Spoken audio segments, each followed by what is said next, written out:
I'm so excited to get another episode of the hashtag Why Get a Mentor podcast here. Our guest today is Lizz Schumer. Lizz is a writer for Hearst Magazine, the New York Times, and many other periodicals. She writes on a variety of topics, and I'm so excited to have Lizz here. Lizz, thank you so much for joining us on our hashtag Why Get a Mentor podcast. Yeah, thanks for having me.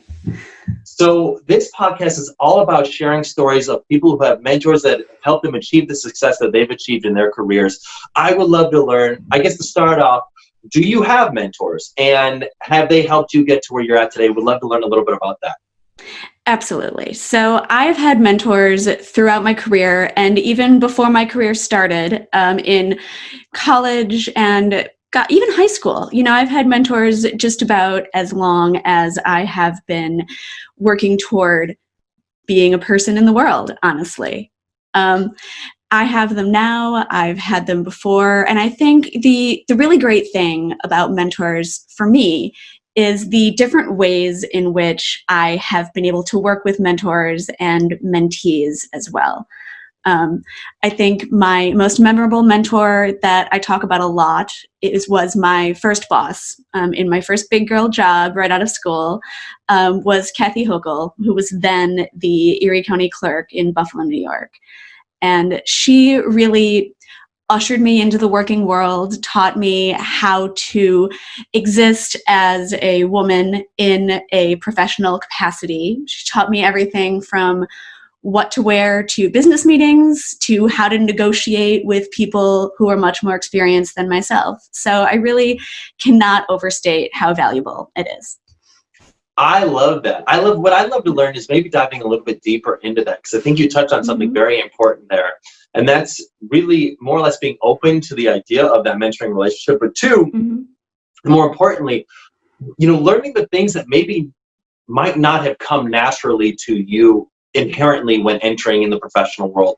I would love to learn, do you have a story of a time that you maybe fell flat on your face and this woman, Kathy, came in and was like, whoa, let's talk about this thing real quick and how this might affect you or how much people might perceive you from XYZ circumstance? Yeah, boy, do I ever have those stories. So, you know, when I first started, as anyone who has ever started a career knows, there's a lot of things they just do not teach you in school that you kind of have to figure out on your own. So I would say the biggest one that I was unaware of was when I first started, I was very shy. You know, I'm an introvert naturally. I get very nervous speaking in front of large groups of people. So even when I was interviewing for this job, you know, I started off as her intern. I had a very quiet little voice and I would look at my feet a lot and kind of fidget. And I remember it must have been really early on in the job. She took me into her office and sat me down and she said, okay, I've learned some things being in this business and being in business. And first thing, you got to get better at eye contact. And she made me just stand in front of her desk and stare her down, which she's a powerful lady. So it was very intimidating, but she had me just look at her and just practice making eye contact with someone that I already knew and trusted. So that was one big thing. She also told me not to upspeak is an issue that a lot of women, including myself, have where, you know, you end every sentence like a question and it does end up making you sound less confident in whatever it is you're saying.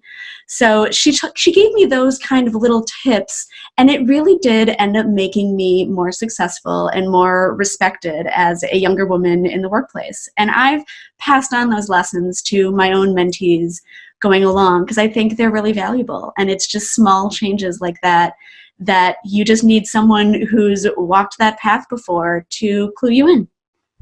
I love that story about upspeak. I had a young man who had an issue with like that upspeak type of thing. I was at a conference and I think he was like an intern or he was just getting started into like a sales role where you're supposed to be, you have to speak semi-confidently. Yeah. And like I met him, I'm like, hey, my name's Gary. And he's like, hey, my name's Brandon. And I'm like, is your name Brandon? Yep. You tell me. So I completely love that you mentioned that. And by the way, I think that's probably a big thing that a lot of people face is that I think people upspeak for the sake of not trying to offend anybody. So they sound a little more open-ended when they make it seem more or less like as if it's potentially a question, which allows people to, if they said something that might be perceived as offensive, and they could kind of like backtrack on that statement. But I think one of the things you really learn that I think is a really great point is the importance of speaking confidently. And we have a lot of college students who interact with us, and I think that's a really important message for them to hear. Definitely. Yeah. And I think it's one of those things that you wouldn't necessarily be aware of doing. We speak how we speak, and we present ourselves to the world in a very natural way. And I think it's something that once it's pointed out to you, then you can think about it, and you can think about, okay, am I making myself sound as confident as I'm feeling? Totally. No, I love that. Now, I want to dive more into mentors. So typically, well, I guess what I really want to touch on when I talk about mentors is I want to really touch on that it's about the relationship first and less about where it gets you. I think so often we hear the stories of like, my mentor helped me land this internship at XYZ company, but that's not the reason why you had that relationship in the first place. The reason why you had the relationship in the first place is because you wanted to build rapport with somebody. Could you just maybe share with me a little bit about how you've learned to more or less build that rapport first and then focus on how that relationship can expand from there? Yes, definitely. So this brings to mind another mentorship that I had. I worked at a small newspaper outside Buffalo, New York, and I actually hired a gentleman named Andrew. And Andrew was fresh out of school. I mean, I wasn't much older than he was at the time, but I'd been in the biz for a couple of years longer. And we were technically employer and employee, but we did build that really great rapport between the two of us. It was based on trust. I think that is the most important element of building a mentor-mentee relationship, is trusting both parties enough to be really open and be really honest with each other. And I was very deliberate about building this kind of relationship with Andrew because we worked in a small office. It was only 3 of us who were there every day. So we needed to have that trust in a working relationship to get our jobs done. But knowing that he could come to me with any issues he was encountering or any struggles that he was having, whether they were directly related to the job or not, really helped us be better as a company and as workers. And it really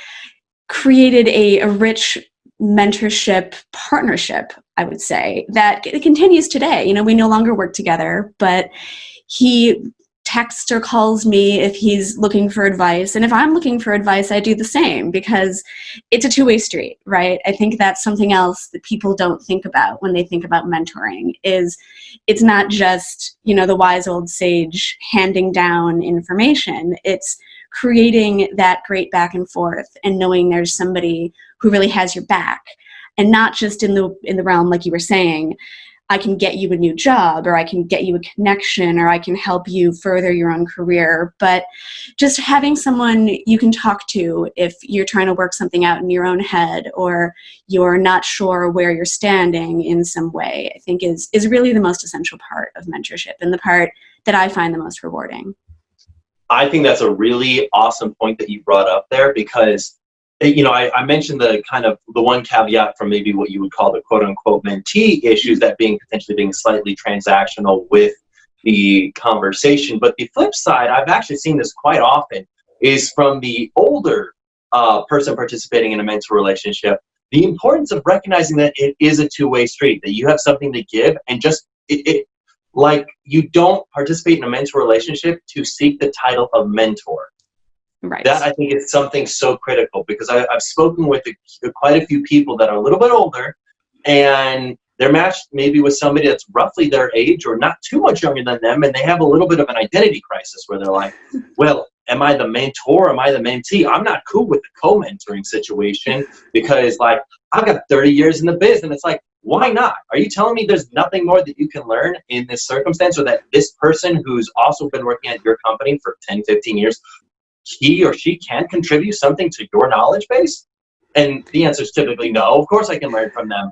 But it's sometimes overcoming that ego perspective, I guess what I would love to learn from your perspective is how can we go about as mentors eradicating that whole ego thing of like, I need to be known as the mentor, giving the wisdom, to the, hey, I'm on an even playing field where I go to you for advice and you come to me for advice. I think it's being vulnerable, right? It's approaching it with that self-awareness to say, look, I don't know everything. I have learning left to do. And realizing that that's actually a very powerful position for both parties to be in. You know, coming from a place of openness and a place of vulnerability that's when you have the most to offer. And that's when you can take in the most from this relationship as well. So I think it's really a reframing of your perspective. And whenever I talk to anyone about mentorship, I always bring up that aspect of it. Because I think you're right. People do enter into mentorship because they want to help somebody else bootstrap to where they are. But they're often not thinking about, how can I open myself up to learning and to growing myself and cultivating a relationship that really is very mutual. I think, like you said, that mutuality is often overlooked or underappreciated, and I think it's something we really all need to think about when we're entering into this partnership. That's a great point. I love to talk about vulnerability because vulnerability is key. In my experience, you can't have trust without vulnerability. Vulnerability Right. always comes first. I mean, even think about a trust fall. You have to be vulnerable enough to fall flat on your tush to like actually trust that people are going to catch you. Yeah. Like trust cannot occur without vulnerability first. So I love to ask, but it kind of leads to another big point, and that is the objections that I'll occasionally hear about why or why not participate in a mentor program. A big objection I hear is time. A lot of people say, oh, well, I don't have time for a mentor relationship. I don't have time to mentor somebody or get mentored by somebody. I would love to learn, why did you decide to invest in building mentor relationships? And you know, I think that time element is a big one that I've heard as well. And I think for me, my work is so much better when I'm talking to other people about it. I mean, whether we're talking about mentoring coworkers or younger people at the company, or mentorship outside of work with someone who may be in a similar life stage, I think there's so much inspiration to be gotten from entering into a mentorship relationship. And, you know, I also do some teaching outside of my quote unquote day job. And the reason I do it is because it is a form of mentoring. And the more I talk about what I do, and the more I can explain what my weird mental process about reporting and writing looks like, yes, that is hopefully helping my mentees to take some of that and apply it to their own goals and their own careers. But it also gives me an opportunity to look under the hood. You know, I think a lot of us kind of get on autopilot with our careers and with our lives, right? We get into this place where we just go along and we're doing our day-to-day and we're in a rut. And it might be working. Maybe you're great at your job and that rut is taking you right where you need to go. But there's definite benefits to stopping and really thinking very consciously, why do I do the work that I do the way that I do it? And you have to do that if you're mentoring someone, especially someone who wants to get where you are. So I think that's really the most persuasive element of it for a lot of people. Going back to that Andrew example, when I took him on in the newspaper company, I had been a reporter for a while. I'd been doing it and kind of taking it for granted, honestly. You know, I had gotten, some of the shine had worn off, right? It's a very exciting job, sometimes, not always. But I had lost that excitement about it. I kind of just was going to work, was writing my stories, and then I was going home and quite honestly, probably complaining about it to my friends and loved ones. But when I started talking to Andrew about some of my little tips and tricks that I had learned and getting his feedback, he brought this fresh, new excitement to it. And to this day, he's the kind of guy who is just, he gets excited about everything. So he brought this really fresh energy just by virtue of being himself. But then when I was talking to him about what was new about the job to him that I had sort of gotten tired of, it reignited that spark for me. So I think that's something that is also really beneficial from the mentorship relationship, is falling back in love with the reason you're doing what you're doing in the first place. I love that. What a great story right there. That was so cool. I think the notion, the big nugget from that is when you can teach somebody something, it almost reinforces in your mind why you do what you do. I think I remember back in college, like I would help other students and I'd teach them some math course or some Microsoft Excel course. I'd like teach them how I learned how to do it, because what it ended up doing is it was making me better at the actual work itself, because by teaching it, it reinforced it in my brain. And it almost seems like kind of like what you're conveying there. Yes, exactly. I think that's a great way to put it. And I think, again, that's why I do the teaching, both outside of work and at work, because it just cements it, and it keeps things fresh and exciting, which I think is something we could all use a little bit more of, no matter what field we're in. Totally. And so that kind of naturally leads to my next question is, how can having mentors at work make you a better employee? Oh, there's so many ways. First of all, that passion that you reignite by talking about it. I think it doesn't matter what field you're working in. Passion and excitement and drive can only naturally make you better at doing what you're doing.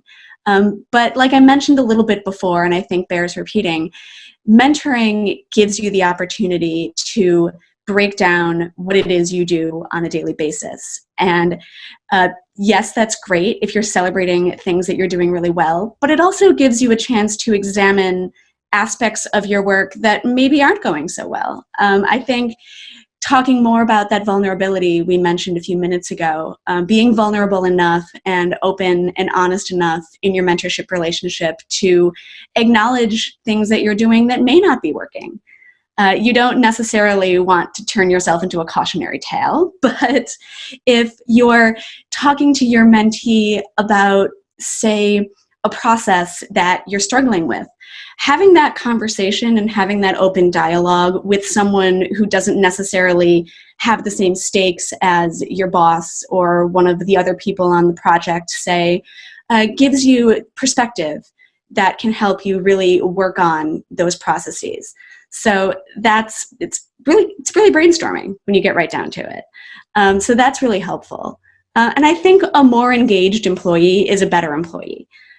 So many of us just go to work and come home, and that's about it. But if you're working with people at work in a mentorship mentee capacity, you're stepping outside the specific tasks of your job, but you're staying woven into the fabric of your workplace in a really fresh way, in a way that will make everybody feel better about being there, which results in a better workplace. I completely agree. And that actually really reinforces a lot of the data that we're starting to see with us setting up mentor programs for companies. Have you heard of Google's 20% time? I have. Yeah. So Google, for anybody who doesn't know what Google's 20% time is, Google, and I don't think it's for every employee, I think it's for many of their employees, 20% of their time can be spent on working on anything they want to. It does not have to be their specific task or within their specific department. It can literally be anything. And this is how Gmail was created. I'm fairly certain Google Maps was created this way. It was very cool what Google's 20% time has created. But what I've observed with mentoring relationships is it creates almost like a light version of 20% time, because what I've observed is when we facilitate mentor relationships, people, especially if they're from different departments, start to think on their own of like, well, you're working on this and I'm working on this, and this is kind of like how our puzzle pieces go together. But one of your biggest issues is this right here. What if we were to create, like I were to just create a work through that could ultimately allow you to get your work done faster? Would that be better or more efficient? And they're like, oh my goodness, yes. And then all of a sudden you start seeing like entrepreneurship, like internal to the business entrepreneurship, people being innovative and coming up with ideas and constructs and collaborations because of their mentoring relationships, where often I've seen without that, they're almost siloed. And on the most extreme circumstances, I've seen people in companies be like, I've got no idea what engineering does all day. Like, I'm sitting in the marketing department, we're working our butts off like every single day, and engineering going like, what is marketing doing all day? I feel like all they do is put out the same billboards, the same ads all the time, but we're sitting here creating the solutions. And it's like, if you can build and have the empathy to connect those people together, and build strong relationships, it can totally transform the business. I don't know. Oh, absolutely. Yeah, I think it's really invaluable. And like you said, connecting those disparate parts is so helpful. I've loved learning what other people at my company and at similar companies do through mentorship. I think especially when you're talking about people who are just coming into the company who may have worked somewhere else and may have brought that fresh perspective into your company. If you engage them in a mentorship relationship, that draws out those perspectives, I think, a lot more than may come out naturally just through the course of doing their work. Because, when you bring in a new employee, a lot of their onboarding is probably teaching them your company's processes and, they're getting their passwords all set up and getting them into the system, all of that stuff. But if they have a chance to, as we were talking about, engage with someone who might not be directly related to those things, they can bring out those creative solutions that will just make everyone better. I think it's really exciting when those connections happen. And I think through mentorship, they happen really organically. And it's really fun to watch. That's so true. That's super cool. So, question of the day. Do you subscribe and encourage others to pursue mentor relationships in a professional atmosphere?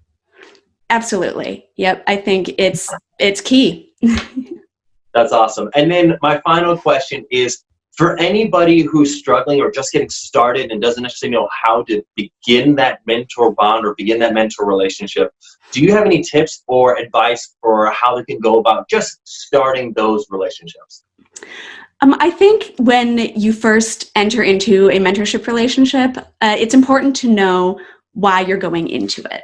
So if you're part of a formalized process or program at your company, just sitting down with yourself and maybe a notebook. I'm a big notebook person, obviously, writer, kind of what I do. And just writing out your goals, your expectations. If time is something you're concerned about, how much time you can dedicate to this mentorship relationship. And I think that goes for mentors and mentees both, because if you're really intentional about it and you're really, what your wants and needs are going in, that's really helpful. And I think, like we talked about, honesty and vulnerability and being really open to what both parties can get out of it, it just really underscores the whole thing. I think, and I approach my work this way in general. I think just having the open spirit to receive whatever can come out of that relationship is going to make it richer for everybody. And communication, I think, is the last big one that we haven't really touched on. Being really communicative with your mentor or your mentee about, is this working? Is it not working? How can we make it work better?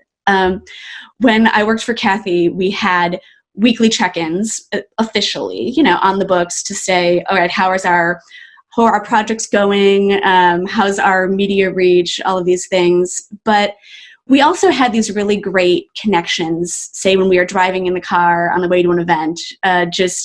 She was usually driving because I'm not a great driver. There's a reason I live in New York. But we'd have these great chats about her life and how she'd gotten to where she was, and my life and where I was hoping to go. And just having the availability and the openness to have those kinds of conversations made our mentorship relationship so much deeper. And a lot of those chats that we had outside of our official, work schedule really stick with me today. So I think leaving yourself open to those kinds of things as well, that'll make your mentorship relationship really lasting and really rich, even just on a personal level. So I think that's really key. That is awesome. That is amazing. Liz, thank you so much for the stories. Thank you so much for the tips. Thank you so much for the advice. Before we end this podcast, I wanted to ask you, just so then, we can finish this out properly, how can our audience find you? How can people who might be interested in reading your work or getting involved or connecting with you, how can they find you, Liz? Well, the easiest way is to visit goodhousekeeping.com and looking for my name. That's probably your most straightforward outlet. I'm also on Twitter at @eSchumer and on Instagram at Lizz Schumer. And I do have a website, which is lizzschumer.com. So I answer pretty much all of my DMs and my emails and my messages, and I always love hearing from people. So, yeah, definitely reach out if you're interested in connecting. Yeah. Yeah. Awesome. Well, hey, Liz, thank you so much for being here. I'm so glad we could do this. And thank you, Garrett. This has been really great.